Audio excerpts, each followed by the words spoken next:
ائمہ احناف سے متعلق بہت حسن ظن رکھتے ہیں وہ۔ یہ کتاب سعودیہ سے حاجیوں کو ملی ہے۔ اس کتاب کا نام ہے ائمہ حنفیہ کی کوششیں شرک اور اس کے وسائل کے بیان میں۔ اس میں لکھا ہے کہ ہر دور کے اندر احناف نے اللہ آپ کا بھلا کرے، ہر دور کے اندر احناف نے شرک کو مٹانے کے لیے کوششیں کی ہیں اور ہم ان کی کوششوں کے قدردان ہیں۔ یہاں جگہ جگہ پر ائمہ احناف کا تذکرہ کیا کہ فلاں عالم نے، حنفی عالم نے شرک کے خلاف فلاں کام کیا اور فلاں کام کیا، اور یہ مستقل چیز موجود ہے۔ یہ کتاب غیر مقلدون شیخ کی مثالی مسلمان غیر مقلد حضرات تو کہتے ہیں نا، حضرت امام ابو حنیفہ رحمۃ اللہ علیہ کے متعلق بڑی گندی زبان استعمال کرتے ہیں اور کہتے ہیں وہ تابعی نہیں ہیں۔ یہ مثالی مسلمان خود غیر مقلدون کتاب شیخ کی دارالاندلس جماعت الدعوہ والوں کا کتب خانہ ہے، اس کے اندر خود انہوں نے لکھا ہے حضرت امام ابو حنیفہ رحمۃ اللہ علیہ کے متعلق کہ وہ تابعی ہیں، غیر مقلد ماننے کے لیے تیار نہیں۔ صفحہ نمبر 81۔ اسی طرح لمحۃ الاعتقاد کے نام سے ایک کتاب حاجیوں کو تحفے میں ملی ہے،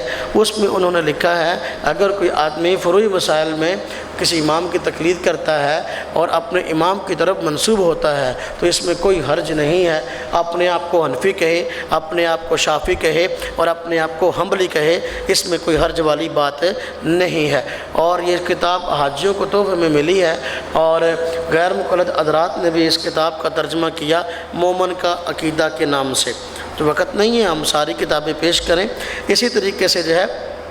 اللہ آپ کا بھلا کرے، انہوں نے لکھا ہے ائمہ کا اختلاف آپس میں رحمت ہے، جبکہ غیر مقلد حضرات جو ہیں ائمہ کے اختلاف کو پیش کر کے لوگوں کو اس سے پریشان کرنے کی کوشش کرتے ہیں۔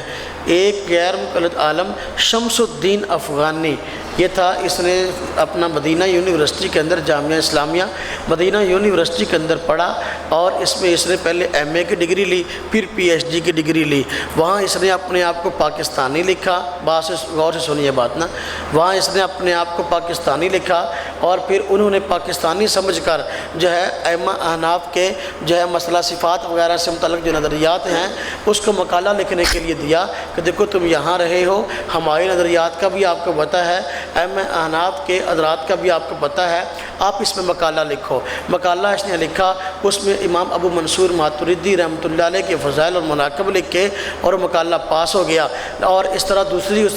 دوسرا بعد میں پی ایچ ڈی کا مقالہ لکھا کہ ائمہ احناف کی شرک کے خلاف کون کون سی کوششیں ہیں، اور اس میں جو ہے اس نے مقالہ لکھا، اس میں بھی احناف کے کارناموں کو ذکر کیا، اور وہ مقالہ پاس ہو گیا۔ لیکن جب یہ آدمی پاکستان آیا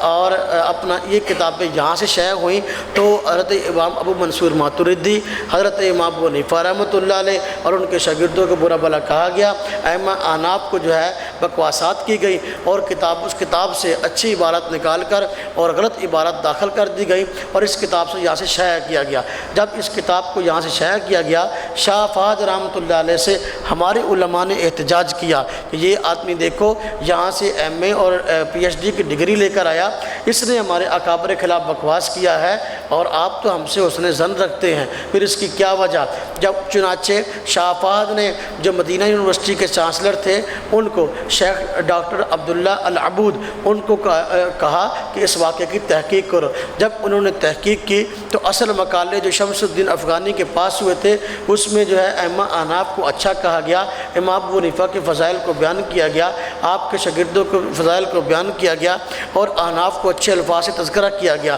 اور امام ابو منصور ماتریدی کے فضائل بیان کیے گئے۔ لیکن جو ہے بعد میں یہاں سے اس کو کتاب میں تعریف کر کے اس کو شائع کیا۔ چنانچہ خود جو ہے پھر یہ مدینہ یونیورسٹی کے چانسلر نے خود عربی زبان کے اندر ایک تحریر لکھی، اور اس میں شمس الدین افغانی کی تدلیس اور دجل اور تعریف کا پردہ چاک کیا کہ یہ آدمی جھوٹا ہے۔ ہم نے ان باتوں کی بنیاد پر نہ اس کو ایم اے کی ڈگری دی ہے نہ اس کو پی ایچ ڈی کی ڈگری دی ہے، یہ اصل مقالے ہمارے پاس محفوظ ہیں، جو باتیں پاکستان سے شائع ہوئی ہیں وہ اصل مقالے میں موجود نہیں ہیں، ہمارا ان سے اعلان برات ہے۔